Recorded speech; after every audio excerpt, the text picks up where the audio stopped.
My name is Deborah Ikeda, and the campus president of Willow International Community College, soon to be the newest accredited community college in California, we hope, in 2015 is the plan. As you know, community colleges, or you may not know, community colleges have three major goals. One is transfer education, the other is workforce development, and the third is basic skills education. So one of our major goals as a community college is to help with training for workforce development. As a brand new college, when you first build a new college, the first thing you start with are building facilities for basically your general education type classes. Although we do have 7 career technical education areas, which include education, criminology, information systems, including networking and computer repair and maintenance, child development, wastewater technology, graphics, including Photoshop, Illustrator, and Flash, accounting, business, including the entrepreneurial area. All these CTE programs basically provide a trained workforce in our area, as well as allow students to transfer on to the 4-year institutions if they choose to do that. Personally, I serve on the Clovis Chamber of Commerce as a Board of Directors member to keep the link between ourselves and the Chamber, and also the City of Clovis Strategic Economic Advisory Committee to work with them in showing how the campus can help with the Clovis area economic development. In addition, several of our faculty and administrators serve on CTE advisory committees, and we're always interested in partnering with business and industry and to help with local workforce efforts. In fact, the next facility we're going to build on our campus will be a career technical education facility. And what goes in that facility will depend largely on what the needs of the area are. And I'll stop with the first question so others have time. Good morning. I'm Tony Cantu, president of Fresno City College. And I thought I'd take a little bit of a different approach and talk a little bit about the impact that community colleges have on the economic vitality of areas in general. When it comes to homeland security, for example, 80% of all the firefighters, law enforcement officers, and EMTs are prepared in community colleges. I mean, that's huge when you look at the impact that on the workforce that these professions have. And we're one of the 39 colleges that has a post-certified police academy. And we're one of 64 colleges that has a fire technology program that prepares students. Community colleges in general prepare 70% of all the nurses in California. Fresno City College prepares about over 300 nurses a year. Part of that is part of our traditional program. About 120 of those is part of a partnership and part of a grant to get licensed vocational nurses transitioning into registered nursing licensing. And of those, we've been able to compress the 1.5-year program to 1 year. Also, 24% of the students who attend community colleges who could attend higher ed are enrolled in community colleges. So a quarter of the students who participate in higher education are enrolled in one of our institutions. The other is that 1/2 of all the veterans who receive GI benefits are also enrolled in community colleges. So when you think of the impact that community colleges have as a system and within a region and within an area, the impact is pretty large. And so at City, we have the breadth of courses. We have everything from anatomy to welding and everything in between. Fresno City, for many, many years, has been a comprehensive community college and prides itself in that. We offer about over 100 CTE programs, certificates and degrees, everything from 1 course certification to a 2-year certification. We have also partnered with a lot of different agencies in the area to prepare students. We are currently working very closely under the leadership of Dr. George Reedley in the district office, getting ready for the high-speed rail. Regardless of how you feel about it, we're going to have to prepare workers. So we're looking at what we currently offer at Fresno City College, what we can modify to get into the preparation of individuals short-term training so they can be ready for jobs. And as most of you know, there are some restrictions as to what that workforce is going to look like and who's going to have first choice at some of those jobs. In addition, we get a lot of press because of our nursing program. However, at City, we also have a dental hygiene program, which has about 100% placement. And when they do sit for the boards, we also have about 100% pass rate.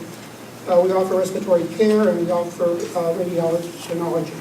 So in terms of the health data, we've been able to provide the employers with qualified individuals. And we've been doing that for a long time. This is not new in Fresno City, but the challenge has been for us as we reach out to our partners is to streamline the programs that we have and make them shorter and more compact, which can be a challenge sometimes. It's not impossible.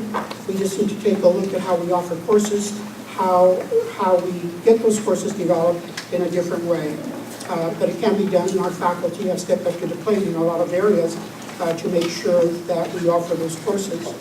At our Career Technology Center out at Annandale, not only do we offer non-credit hour programs, but we also house partnership that we have with PG&E, where we've been able to prepare through grants and through some funding from the district, individuals to prepare them for anticipated job openings. And through the last couple of cohorts, over 95% of those individuals have been placed. Not necessarily here in Fresno, but they've been placed in jobs in Fresno and in other communities. So in terms of how community colleges in Fresno City in particular contribute to the economic vitality of the area, I think that it's pretty clear, and we cover the breadth of the jobs that are available now and will be coming up. Hello, everybody. I am Sandra Caldwell. I'm the new president of Reedley College. I have been there since July 1, so I am brand new, and 2 months and 3 days, not that I'm counting. Economic vitality, I can tell you, Reedley College has a very large service area, just to share with everybody. It is the rural base of the State Center Community College District. So Reedley College is in Reedley. It has the Madera Center up in Madera, and all the way up to Oakhurst in that area right as you enter into Yosemite.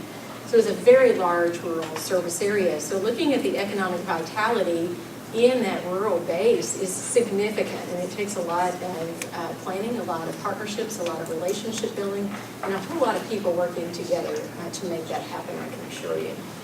Again, as we heard, basic skills, workforce, and transfer are all part of what community colleges do. And we do that, and we make sure that we do that across the areas in a variety of ways. One of the things that we make sure that we do is that we partner with the local agencies in our area, active with different boards, with chambers. I will tell you, I have been in the last 2 months visiting all of the city councils in the service area to actually get a feel from the community base what it is that they really need. Looking at the rural area, it is not recovered in the economic downturn as quickly as some other parts of the state. So we see that as very critical in meeting that need. As such, Reedley College does have a variety of programs to help prepare for the local economic base. We have agriculture program, very robust. We have a 300-acre farm actually in the Reedley location that we have been very, I think, creative in leveraging and helping our students be prepared for the ag industry, which we have to really help frame what that really means. It is a huge economic driver in the Central Valley, and tying that to mechanized industry, so the mechanized ag, all the components for that, but also the agribusiness, looking at what it takes to run the businesses within that area. We also have some others to help prepare around that help support the industry or support the local economy, the nursing, the dental hygiene. We actually have a health translating program, which has been very, very helpful and successful in providing that. One of the really unique things that Reedley has done is it has an entrepreneurship program, which has turned out to be quite an exciting venture. And one of the things to really help students learn from that and to be thinking of economic vitality in the area, just a little example of combining that entrepreneur program And the ag business is recently, the college in the last year, through programming, produced its own line of olive oil, bottled, and I actually own 20 bottles, and if you would like to buy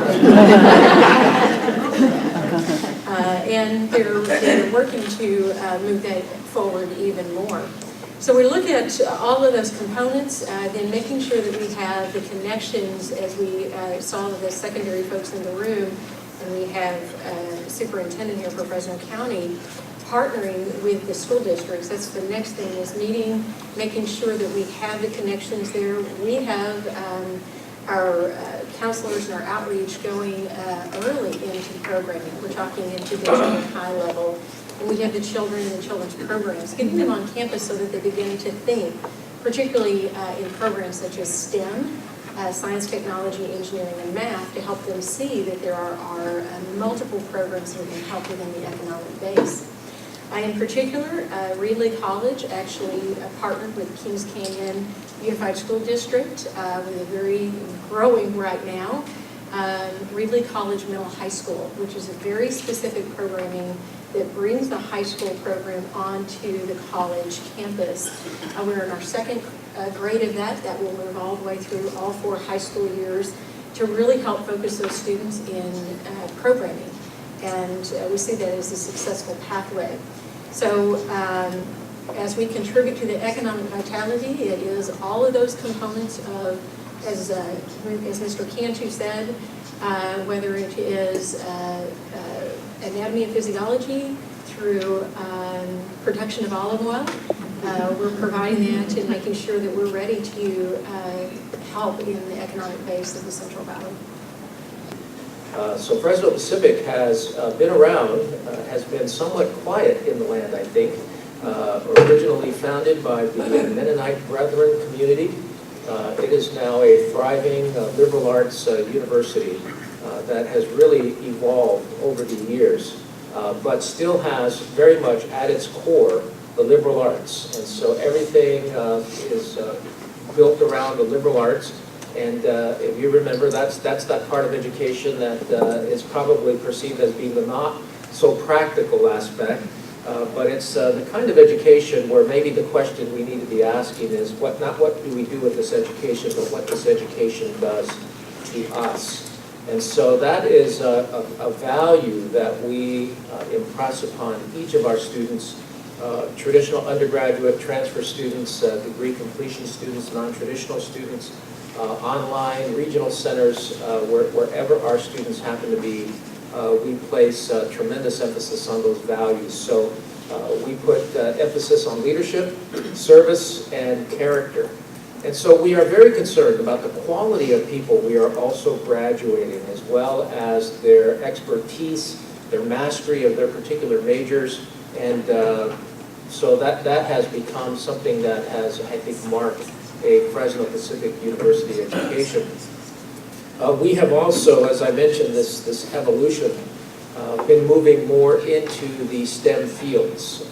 We are a Hispanic serving institution, like most of the institutions in the Central Valley, with a little over 40% of our students coming from a Hispanic culture background, a very high percentage of first-generation students.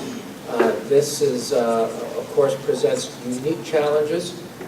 Then you add to that the high number of low-income students, and it creates some challenges for us on the financial aid side.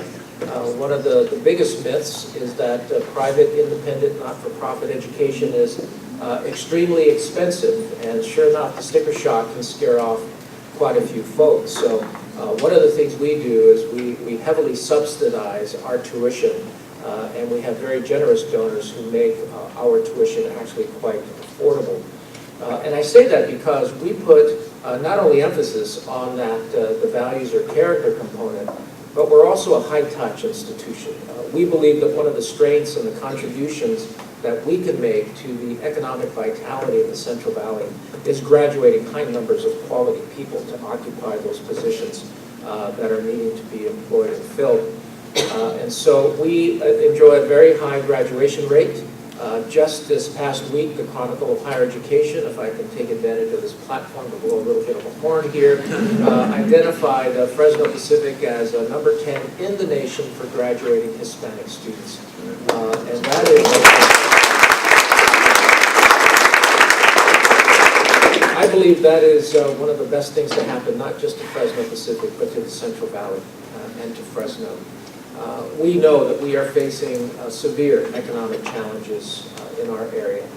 And everything we can do to turn that around, everything we can do to celebrate victories and opportunities and successes really is in our best interest. And so one of the things I really enjoy and appreciate even about this gathering today is that it does represent the strength of Fresno and the Central Valley.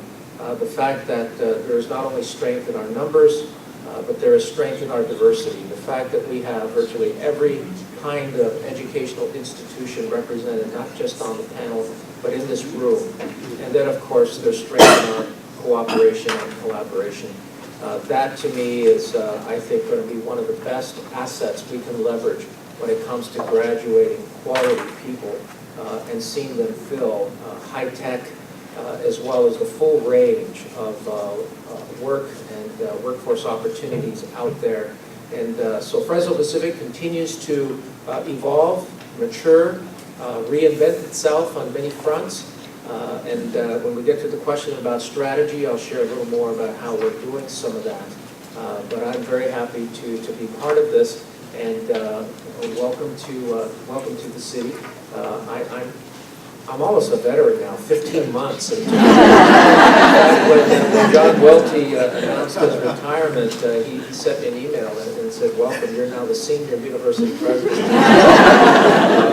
So take care of the new guy. And I said, "I will." So, change can be very good.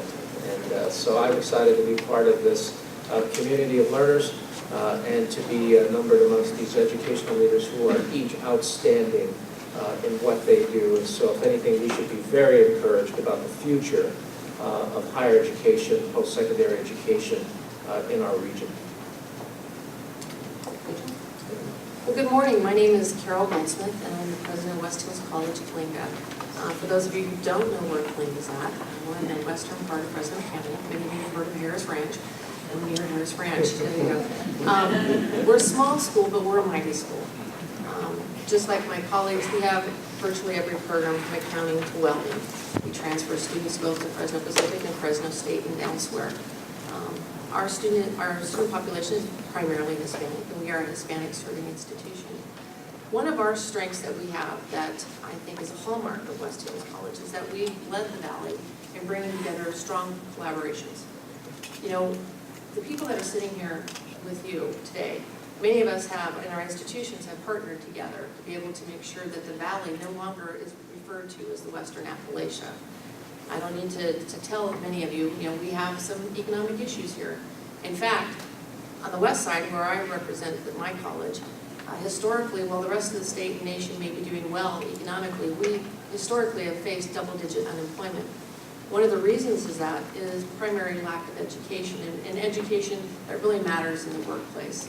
Well, I'm happy to say that West Hills College, Coalinga, and my sister college, Lemoore, have worked together along with all of these other institutions to collaborate and make sure that our students have the best education possible. Not only at the community college level, but at the K-12 level.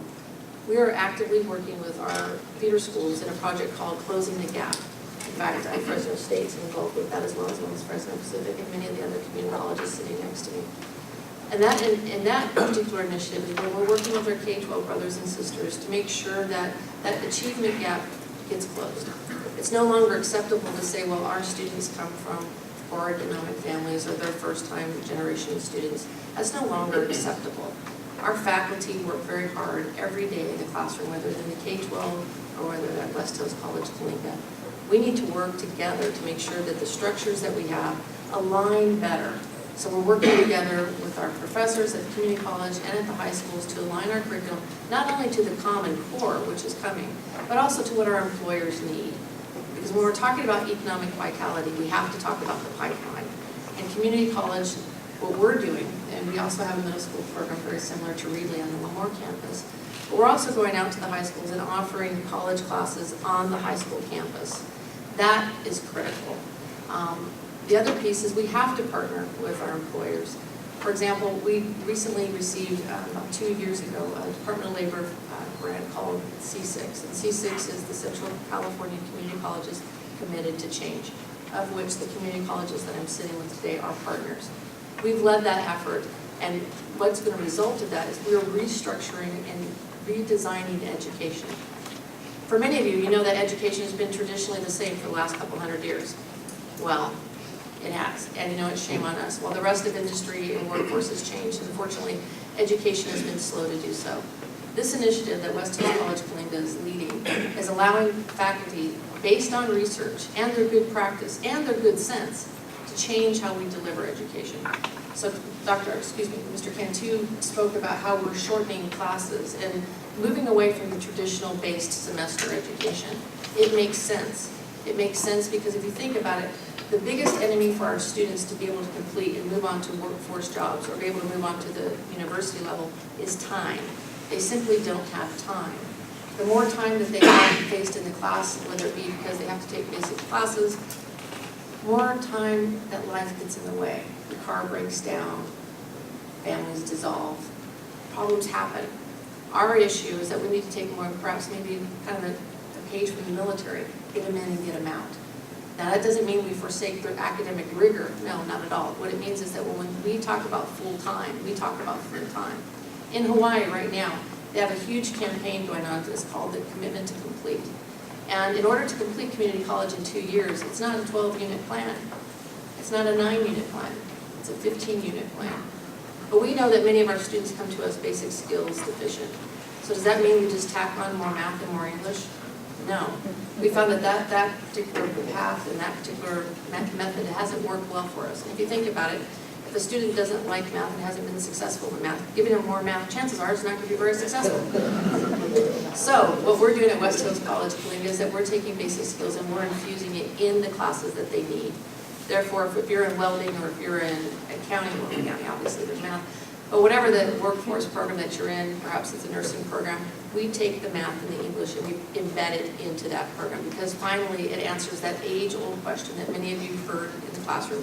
Why do I need to know this? Well, we're going to show them why I need to know it, and it makes sense. And research backs that practice. So I'm happy to say that we've led that initiative for the last 2 years. By the end of that project, we'll have 3,000 students be able to be workforce ready, and we have employer partners waiting for them to be able to take jobs and high-paying jobs in our valley. When you talk about economic vitality, many of us, we talk about healthcare, which obviously is the second largest sector that the valley has to offer. The first largest is agriculture. And I think colleges like myself, we have to be positioned well to talk about the new face of agriculture. Unfortunately, many of our students, when you start talking about agriculture, they think, oh gosh, I don't want to work in the fields. Agriculture, yes, that is part of it, but there's much more to that. We have some of the largest workers and some of the largest employers in the state located here in the valley. We have Olma, we have Paramount Farms, we have Boswell Farms. These are multi-billion-dollar industries that if we are going to continue to survive as a state, as a nation, we have to focus on agriculture, and we have to change the face of agriculture. That's something that West Hills College is committed to do with our Farm of the Future. And I'm happy to say I've recently been able to hire 3 new faculty members, 2 of which have advanced degrees, and we're going to be changing the face of agriculture to meet the demands of a growing demands in agriculture. So I'm very happy to be here today to be able to speak with you and talk about the great things that we're doing as a valley and the things that we're doing at West Hills College, because we truly believe once you go here, you can't go anywhere. Thank you. Thank you. I'm Jim Yovino. I also started July 1st as the Fresno County Superintendent of Schools. Now, I've been at the county office for about 7 years as the Deputy Superintendent. But I'm as close as I am to Larry and call him my dear friend. I've realized something. There's a big difference between sitting in one desk and another. So I am honored today to be with this group. This is a great freshman class of leaders in the valley. I can tell you that. It doesn't take long to sit and talk to any of them, and within 5 minutes you realize what they really want, and they want something really good for this community, our county, where our kids are going to school. I get to represent 196,000 potential kids that are going to join the workforce in Fresno County, from kindergarten to 12th grade. And to sit and listen to just to today is really helpful, because it helps me as I go back and encourage students to make good choices. And when we talk about choices, and let me back up a little bit, because we started talking about poverty, so I need to address that in the county.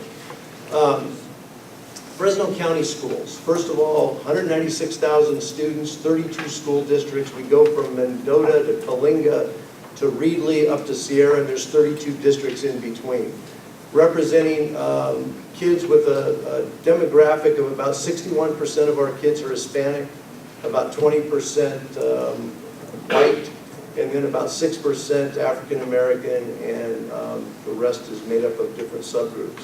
So we're totally different than the nation. When you look at the nation demographics for kids in public schools, it's absolutely the opposite. You know, we have a very diverse group of kids, and we need to address their needs. And poverty is something that we are really working on in our office, because as we try to turn a child's life around in a classroom, we still have to address some basic essential needs that they come to school with every day. 83% of the students in Fresno County schools qualify for free and reduced lunch. That is a large number of kids. So that is something that we are currently working on. And many of our schools provide lunch or breakfast programs for kids when they come into school in the morning. In order to capture the kids' attention, we still need to capture their heart and their stomach. So you know, it's really important to understand that I get to go all over the county. As my partner here was talking about Coalinga, when you go out into the rural districts and you see what's going on, the economics of those areas in terms of what's going on with poverty is great. It's not just the city of Fresno. I've lived in Fresno my entire life. I don't know anything but Fresno, and I'm proud to be a Fresno. But when you start looking around the county and you see what we're dealing with our children, and particularly our Hispanic children, it's time for the community to say enough is enough. This isn't a school issue any longer, it's a community issue. We all need to address it, and that's what I'm encouraged about in this room today. That I want to give kids choices. For too long, I think we've been telling kids there's only one option to success, and that's college. I am an advocate for college, so make sure you don't misunderstand what I'm about to say. But I'm also an advocate for working with your hands. You know, our country was built on skilled labor, and it's something that we are telling our kids, we're sending the wrong message. And we need to do a better job in our schools and letting them know that there's no dishonor in being a carpenter, a plumber, an electrician, driving a truck. Whatever job skill you choose, just do it very well. And that's where I'm encouraged up here. I know Dr. Castro hasn't talked, but I already know his heart. I know where he's sitting on this. And higher education is absolutely a great option. But we are here to say, how are we going to stimulate the economy? I need to get kids to work. Kids need to be working, and they need to be working in what they love to do. Someone said it, and I was writing it down, I can't remember, but it was talking about when we have kids in schools and they are falling below in reading or mathematics, what do we tend to do in public schools? We give them more of it. Okay? That's a double-edged sword for us, because we're held to a high standard in terms of accountability, and kids need to progress and do well in schools. But also, when I'm looking at the other end, it's really near and dear to my heart, and that's a dropout rate in Fresno County. You know, where's the correlation? Well, I have many kids who come to me and say, the reason I'm not interested in school is I know I'm 2 or 3 grade levels below in reading. I know I'm 2 or 3 grade levels below in math. But when I have 3 elective courses and I could take welding or I could take an auto mechanic shop, I'm not offered those courses because I'm taking 3 more sections of math and reading. We need to embed that into our curriculum, into our high schools, and we are doing that. And wherever you stand on the side of Common Core, I can tell you that I think Common Core is going to be good for our schools because it's going to give our teachers an opportunity to start really teaching kids and showing them the way to the answer, not just the answer. And that can happen in our welding classes. There's no reason why a student, in fact, a student, you're looking at him, he's talking. I learned more about geometry in my welding class, frankly, than I did in my geometry class. I understood angles and why they were important. And that's something that we need to embed back into our programs. I want to just end with this, with just saying again, this is an honor for me to be with this group. I want to say I'm a bit embarrassed at 57 years in Fresno to say I don't know everything that's going on at Fresno City College. Even though I went there, and I went to Fresno State, and I went to Fresno Pacific, I don't know all of the things that I need to be telling my students in Fresno County. If you want to prepare yourself for a career, there's a great option. It's right here. You don't need to go away to college. If you want higher education, there are 2 institutions sitting here that are, hey, I'm a graduate of both, so I support them wholeheartedly. But I thank Lori and the group for putting this on today because it's a great opportunity for us to work together and partner even at a greater level than we have in the past. So thank you. And I'm really happy to be here as part of the freshman class of leaders here in Fresno. And for me, this job is like I think the others. It's both professional and personal. I had a pretty exciting career before I came here, but I have to say I have never been as excited about anything in my life. Being back at Fresno State, being the president of such a great university. And I know so many of you are connected to Fresno State. Mr. Alvarado, Dr. Alvarado here has 4 degrees from Fresno State, right? Anybody else have 4 degrees from Fresno State? How many of you are alums of Fresno State? That's terrific. I remember Carole in the classroom. Great student. And then also, how about any children or grandchildren or other relatives that graduated from Fresno State? That's true. Thank you. And for me, I like to ask that question because it gives me a sense of how much the audience knows about Fresno State. And generally, you know a lot about Fresno State. I want to give you a bit of an overview and talk about our connection to enhancing the Central Valley economy and a little bit about collaboration as well. If you don't know, Fresno State started this fall its 103rd year, which is just incredible. I did the math for my own family, and I think my great-grandfather was coming through the valley at about that time, and my grandfather came from Mexico. And so my family connections to the valley almost coincide exactly with the beginning of Fresno State. Fresno State started this fall with about over 23,000 students. It's a record enrollment for us. We have a record enrollment of freshmen, a record enrollment of transfer students, a record enrollment of international students.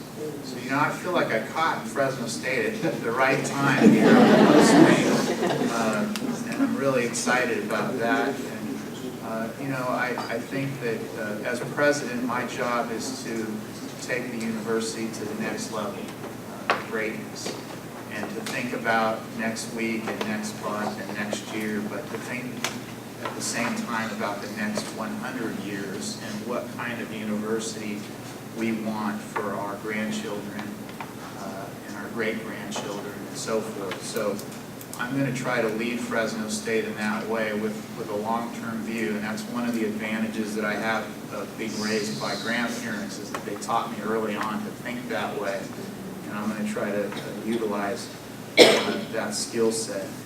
We graduated over 5,000 students in May. 2 out of 3 of them or more, about 70%, are first in their family to go to college. that's one of the things that really attracted me to Fresno State is that characteristic that we get top students from all around the valley and around the state. I've had a chance to meet many of them in person over the last month. They're just incredible. And so that statistic, what it says to me is that we're transforming families because we're getting that first person, and then as you know, with your own experience, once that happens, the brothers and sisters and cousins, and I saw this in my family, that just it changes everything. So I love that part of our mission, and I want to continue that as we attract the very best, most diverse students from all around the valley. Nearly 90% of our students finished the first year and continued on to the second year, which relative to other institutions is a high figure. I'd like to keep increasing that, and I'd like to increase our student success in general. I was very happy to hear about Dr. Muhammad's figure about graduation rates, and that's something that I'm hoping we could increase together. There's been a lot of attention paid to this at Fresno State, and I think, in my view, we can do even more and do even better. So that's going to be a priority for me, and I think that's one really important way that Fresno State can help the economy. Because if we can go from, say, 5,000 graduates to 6,000, eventually 7,000, I've asked the Chancellor if we can grow because there's such great demand for Fresno State education. We've been bumping up against targets. I think if we're allowed to grow, that will be another way that we can further support the economy in the Valley. Now, I'm still getting to know all the different academic programs, but I've been extremely impressed with what we've done in several areas. You know, we have a number of education faculty here, and they're doing an amazing job of working with partners throughout the Valley. I was at a meeting last week with leaders from many different rural areas, the Rural Leadership Network. That's just one example of the great work that's being done. There are a couple of areas where I see that we're great and we can be even greater. One relates to water.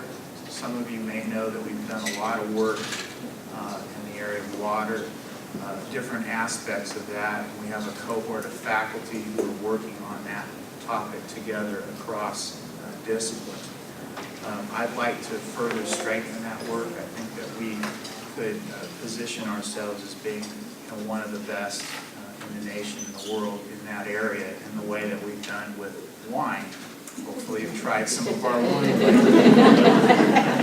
I'm amazed at all the great things at the farm market. If you haven't been to the farm market, please check it out. But that's another area, agriculture, that's been mentioned a few times. And my impression in these early days is that we've done well in that area, and the ag leaders are telling me we can do even better. And, so I'm going to explore ways in which we can continue to strengthen our relationships in that industry and really take our programs to the next level.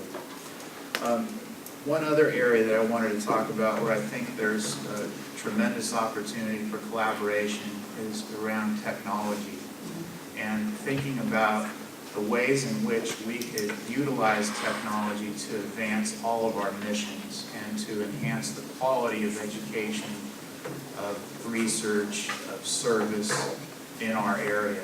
And that's something that I'm looking at within Fresno State, how we can further strengthen our infrastructure, our programs, and we'll be investing more in that area. And I think it's an opportunity for all of us to work together strategically, sharing what we know, thinking about how we might leverage our size to get better pricing around equipment and so forth. One idea that I'm exploring on campus is moving to tablets, moving away from backpacks and to tablets where students would be able to download their textbooks on the tablet and to use that tablet for writing their papers, like Dr. Alvarado has his tablet set up. You can actually take it anywhere you want, get on the internet.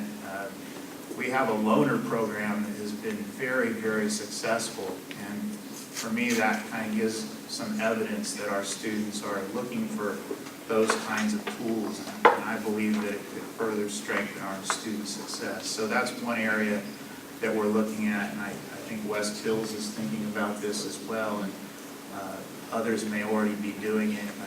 This is certainly not the newest idea, but it would be new for Fresno State, and I think there's only one other CSU that is doing that right now at Northridge. So we would certainly be at the kind of frontier within our CSU system. So that's just one example of how I think we can further strengthen student success and perhaps work together. I'll end with one piece of good news that I received over the weekend. Washington Monthly has a ranking that is similar to U.S. News and World Report in reputation, but it doesn't focus on the same kinds of metrics. It actually focuses more on engagement with the community, on the difference that universities make in their regions. And we were ranked 15 in the nation in that poll. And I think that's a wonderful testament to all the great work that's been happening at Fresno State. We went over 1 million hours again in community service. And so there's clearly been that strong push, and I want to continue that in close collaboration with my colleagues here and others around the valley.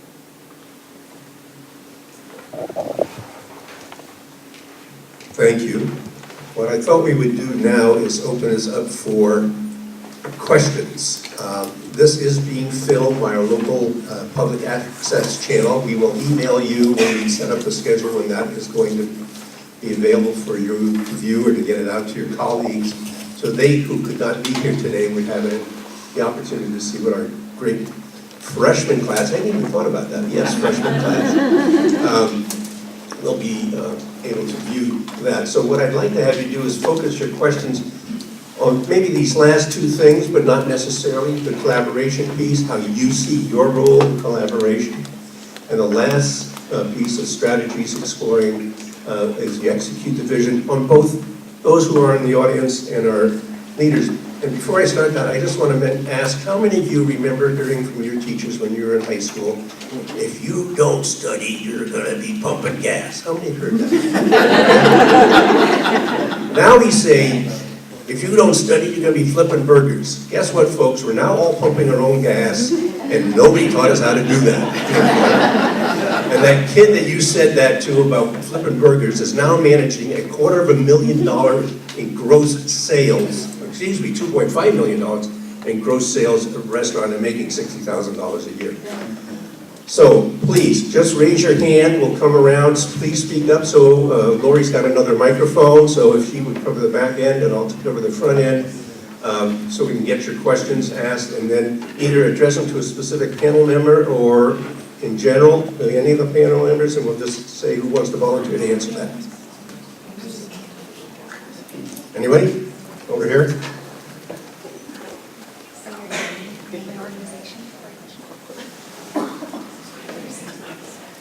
I am Rosalind Bassard. Hi, Tony and Jim. My question, and I'm today with AXA, which is the Association of California School Administrators. I represent the Fresno Consolidated Charter, which is Fresno Unified Managers. My question is, as you talked about, now looking at your basic learning, like for instance, your basic English, your basic math, being infused in your career programs with Common Core in the K-12 system. Of course, that's really, and I agree with you, Jim, that's really going to be a big difference in the way we're educating students. But how do you see, I want to know, what are you looking at, if you've given it any thought, how do you collaborate then with the K-12 system that are in the midst of looking at Common Core? Have you had conversations around that so that it becomes kind of a thread, you know, from the K-12 then moving on to the community college? And that's a question for any in particular our community college system. For us, it's going to be requirements of the Student Success Act, the alignment of curriculum, and to address some of those issues, the duplication of courses, and being more direct in how we align our courses and what we provide, so that it's not a guessing game between or amongst faculty, either K-12 or community college or four-year, as to what is the expectation when you get to us. And Debbie can speak to that. We've had conversations also, but there seems to be this lack of connection between discipline, faculty, especially community college and K-12, where the expectations are not clearly laid out. So I think that the Common Core is going to go a long way in addressing some of that, so that there's a clear pathway or a clear direction for faculty across the segments. So I think once we have those conversations, I think we can more directly and be more intrusive, actually, I think, in addressing the whole issue of basic skills. And not waiting for them to test, but doing some direct intervention while students are still in K-12. So, because we all benefit.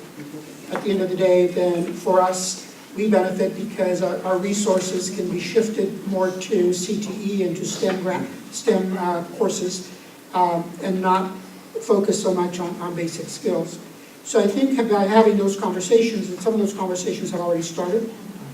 We've been working with some of our colleagues at Fresno Unified. I know Debbie's been working with her colleague in Clovis. So that conversation is taking place. And I can tell you, one of the things we've done with Clovis West in particular is they totally redesigned their senior English class to parallel our English 125, which is one level below college English, to the point where we can now grant college credit for English 125. And in fact, students who do well in that the first semester are able to take English 1A at the high school their second semester. It's considered their senior English class. It's also considered our English 1A class because the instructor teaching it is qualified to teach at the community college level. She has a master's degree in English. So those students earn dual credit, and they graduate from high school then with that English 1A credit. And there were 2 classes at Clovis West who did this last year, so close to 65, 70 students who had that English 1A credit for free, because we don't collect apportionment for that at the community college level because it's being taught at the K-12 level. And so we don't ask students to pay any fees, but we do grant the credit for that English 1A, which then goes on our college transcript and is transferable anywhere in the United States because we're accredited. So it's a great way to accelerate those students. And then when they come to us, those who took the English 125, the one level below, they're automatically qualified to take English 1A at our colleges across the district. And so we're not having to spend as much money on basic skills education, and those students are college ready to take all of our various classes. So that has worked out very well.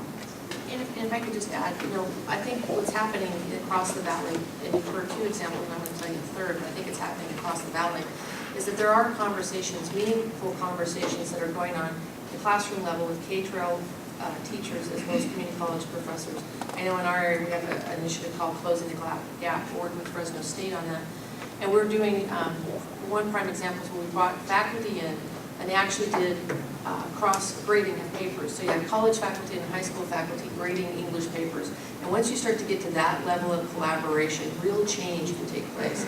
So yes, Common Core is coming, it's forcing change, but how we manage that change is up to us. And so I think what you're hearing today is a real willingness from the higher ed group, and I think there's a willingness in the K-12 arena to come together and figure out how we can do this better. And that point about the English teachers at the K-12 level and the college level working together is critical. Our English teachers and their English teachers get together and grade the papers together. They grade our English papers, we grade theirs, and we see how we match up. And it's been really very, very successful, but that takes time to build that trust. But once that's there, you can do almost anything. It's amazing. That's the real key pin, I think, of trying to bring people together. Because once you have those conversations eye to eye, you can really move forward. this is a prime example of it, being able to bring all of us here today. I'm sure we're all going to exchange business cards and figure out how we're going to initiate change and move forward. Anybody else over here?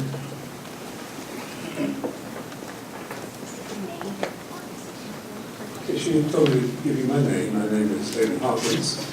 I'm the Vice President of Academic Affairs and Dean of Pharmacy at California Health Sciences University. You talk about freshmen. We are a new university. I hope all of you know about us. It's we hope to enroll our first class next fall. We hope to enroll 80 students. These are, again, post-baccalaureate students. Doctor of Pharmacy degree leads to practitioners who make more than $100,000 a year, so we can help with the economy. We want to recruit people from the Valley. One of the difficulties, at least in our profession, is that if students are educated and trained in other colleges of pharmacy, then they come here for a little while, and then they tend to go back to where they came from. So we know there's a shortage of pharmacists in the Valley, and one way to resolve that shortage real quickly is to recruit people from the Valley who will stay here once they graduate. There's also a critical shortage of primary care physicians in California. It's most critical in Central California. And our vision is to transform pharmacy education into a primary care profession. And we are being supported by our own House and Senate in California.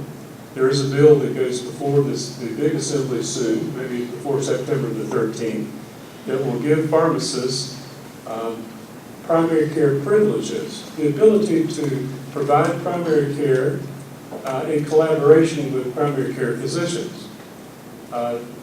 This is a tremendous shortage, and by the way, there will be 1 million more patients in Central California that will have access to primary care or health care once the Affordable Care Act is fully implemented.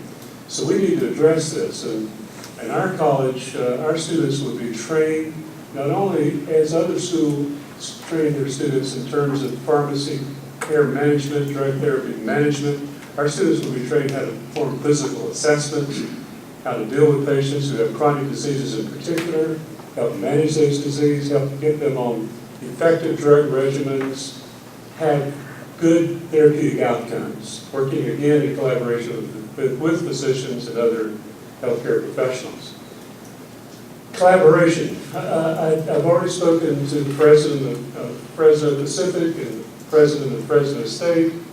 Of course, with a doctor of pharmacy program, you have faculty that are engaged in research.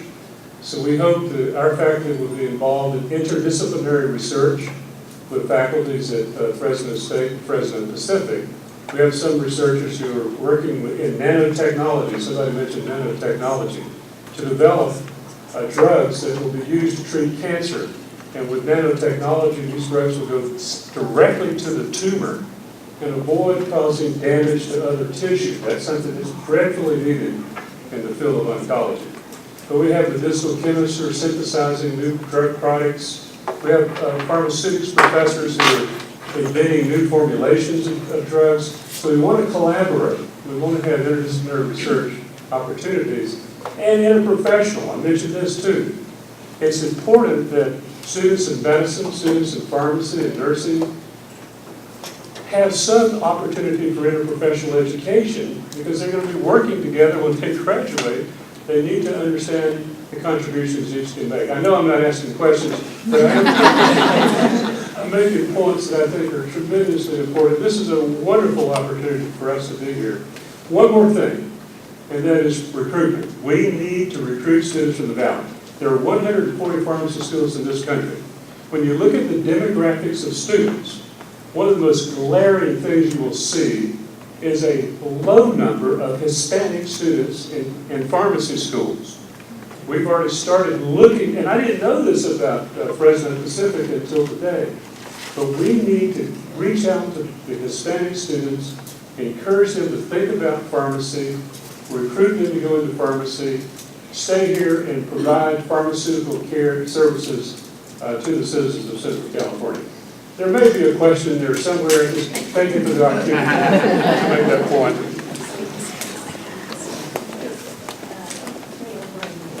Good morning. My name is Marcy Masamoto. I wear a couple hats. I'm at the Educational Leadership Institute at Fresno State.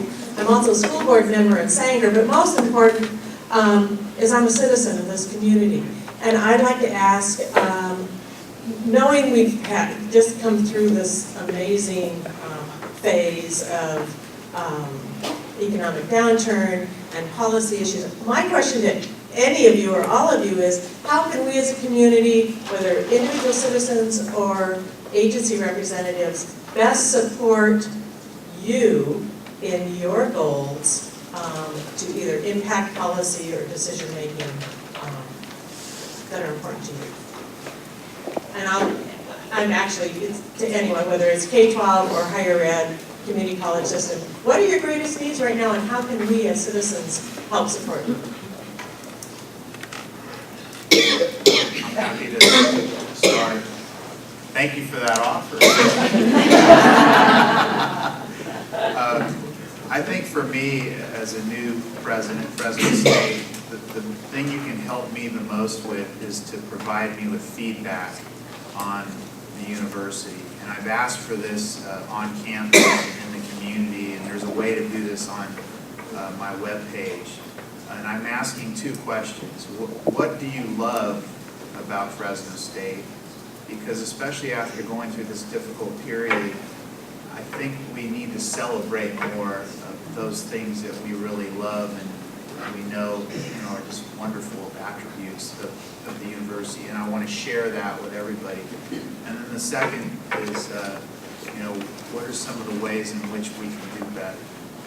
And for me, as a new person, that just provides me with a great sense of where people are within the university and outside. And as I'm trying to develop strategies to take us to the next level, I have a lot of ideas, but I want to hear from people in terms of their ideas, their perception, that sort of thing, and we'll have a response to that in a few months. And, go ahead, Sandra. I would like to respond to that.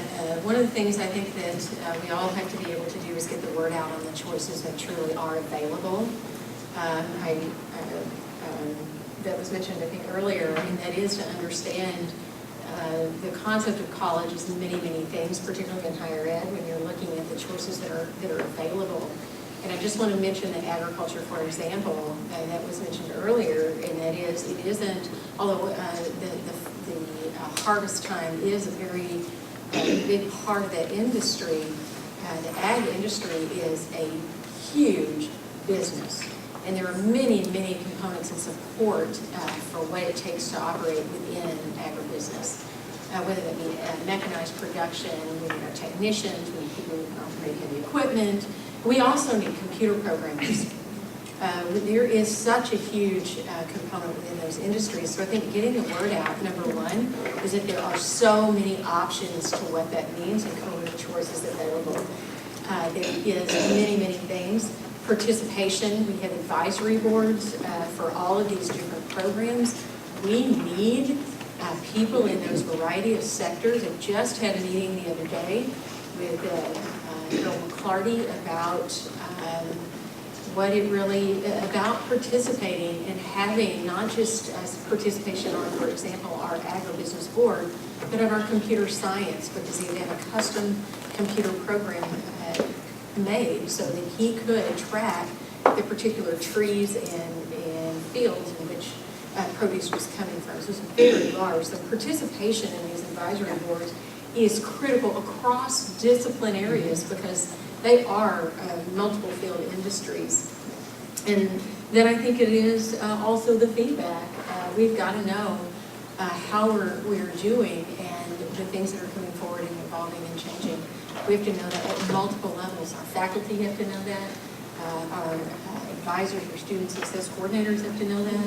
Our vice presidents have to know that. And we have to know that so we can help set the tone and direction for the organization so that they can adapt and be relevant in the future. That's what we need. And Marcy, I thank you for offering help. In public schools, and the numbers, I've heard are anywhere from 25 to 30% dropout rate, which isn't something that you all haven't heard in the room before. if I'm losing 25% of my kids, I'm not giving them an opportunity to work with the institutions up here. So how do we change that? And it's not that I'm going out to the community and asking for money, because it's not always about money. It's just about time. It's about you all investing in schools. And I think we've done a great job of saying to our community, come and volunteer, but then we're not really telling you how to volunteer once you get there. We need you, whether it's helping, I'm looking at Luis up here, or it's helping in reading programs with kids. We have 54 different languages spoken in Fresno County with 196,000 students. That presents challenges, but what great opportunities for the community to come and help. And those are the things that I would like to see, get involved in understanding what's going on in your local school, wherever it is. If you have a few hours a week to go in and mentor kids, and I'm talking, again, all kids, but particularly kids of color.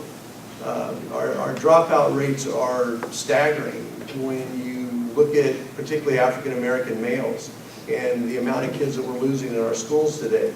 We've found that by simple programs, I mean, it's not really that complicated. It's not about money. It's about an individual walking onto a campus willing to volunteer and mentor that one child and just be with them a couple of hours a week.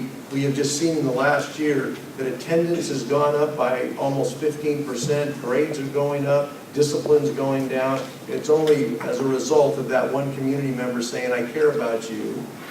I care about you and how you're doing in that school. I want them all to end up in one of these institutions. And someone said it, I don't know who again, but I don't want kids to leave. I want them to stay here in the Valley. You have great choices. So, Marcy, I'm happy to talk to you about getting a group together, and I'm going to be talking to all the county boards about this in October at our first meeting, about just getting the communities involved wherever the school may be. And Marcy, I want to thank you as well for that answer, and I'm going to take you up on how can you help. One of the hats that you also wear that you didn't mention is that you're linked to agriculture as well, directly. Just a little farm, like family farm. We both, many of us have agriculture programs in here. We've talked a little bit about the importance of agriculture, and I think it's so important that it bears stating again. Really, our agriculture programs, and whether it's business related, there's so many industries linked to agribusiness, and we can't have any of those going away. We simply can't. We have to focus on what we do best, and when you look around and you drive around the valley, if you don't think we're ag, I encourage you to get out of your car, drive out of Fresno, just drive any direction. Any direction. We are agriculture. So it's huge. So all of you that work with students, please encourage your students to think about agriculture and agribusiness and the related fields as a career. And I know your family's very much involved in that. But one step for West Hills College, I want to ask you and many of the others, we need internship abilities. We have a lot of people serving on panels. We have a lot of people coming in and doing advisory boards. But really, I need, and I'm not even talking paid internships, I just need to be able to have my students have an opportunity to come out to a working farm. Many of our students are moving through our pest control advisor program. They need that practical experience. While we too have a working farm, they need more experiences than just my 215-acre farm. I need to be able to move them out to the other areas and see your particular farm area or your workplace area. So if any of you are interested in taking on an intern, please see me afterwards, go to our website, email me, call me on my phone, and I will hook you up with the student, because that's how we can really get our students interested in a career, is by having them shadow a very successful business. So thank you. I want to add to that, not only internships for students, but externships for faculty. Good point. It's absolutely something that we want our faculty to be able to take that real world experience back into their classrooms and help keep them relevant in industry. Absolutely, good point.